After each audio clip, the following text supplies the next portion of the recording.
গুলো রয়েছে সেখানে আসতে ধীরে ধীরে কিন্তু জমতে শুরু করেছে। আমি যে সাগরিকা গরুর হাট রয়েছে সেখানে আমরা বেশ কিছু বড় আকৃতির গরু আমরা দেখতে পাচ্ছি। যেহেতু চট্টগ্রামের যে গরু যে চাহিদাগুলো রয়েছে তার মধ্যে এরকম লাল গরুর চাহিদা সবচেয়ে বেশি, যেগুলো বিদেশি গরু বলা হয় চট্টগ্রামের ভাষায়।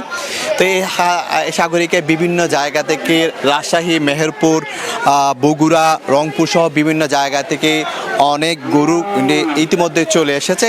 এই ছাড়াও কিন্তু চট্টগ্রামে যে স্থায়ী যে তিনটি হাট, বিবির হাট, সাগরিকা এবং প্রস্তাবহাট, এখানে আস্তে আস্তে গরুগুলো আসতে শুরু করছে। এছাড়া আরও 7 থেকে 8টি অস্থায়ী যেই হাট রয়েছে সেখানেও কিন্তু গরু আসতে শুরু করছে। তবে চট্টগ্রামে বেচা কিনা হয় সাধারণত 2 থেকে 3 দিন আগে, কারণ এখানে বড় বড় গরুগুলো কিনে থাকে এখানে ধনাঢ্য ব্যবসায়ীরা। সেক্ষেত্রে তারা আগে ভাগে কিন্তু গরু কিনে না কানে রাখার কারণে, কারণ চট্টগ্রামের এই যে শহর এলাকা এখানে কিন্তু গরুগুলো থাকে না, বিভিন্ন জায়গা থেকে কিন্তু বিভিন্ন জেলা উপজেলা থেকে আসে।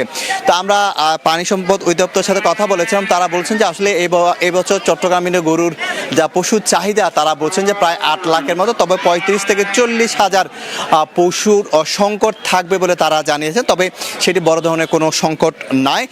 গত বছরের তুলনায় এবারে কিন্তু প্রায় 30 থেকে 40 হাজার বেশি গরু জবাই করবে চট্টগ্রামের পশুর হাটগুলোতে। তো সবকিছু মিলে যেটি বলতে পারি এখনো পর্যন্ত আরও 1 সপ্তাহ রয়েছে, আগামী বৃহস্পতিবারে কিন্তু কোরবান। সেক্ষেত্রে এখন কিন্তু সেরকম বেচা কিনা হবে না, তবে এখন ক্রেতা বিক্রেতা বাজে আসবে এবং হাক ডাক থাকবে, কিন্তু বেচা কিনা হবে 3 থেকে 4 দিন আগে, অর্থাৎ মঙ্গলবার, বুধবার, বৃহস্পতিবার কিন্তু বেশি বেচা কিনা হবে। তো এই ছিল আমার কাছে সর্বশেষ তথ্য।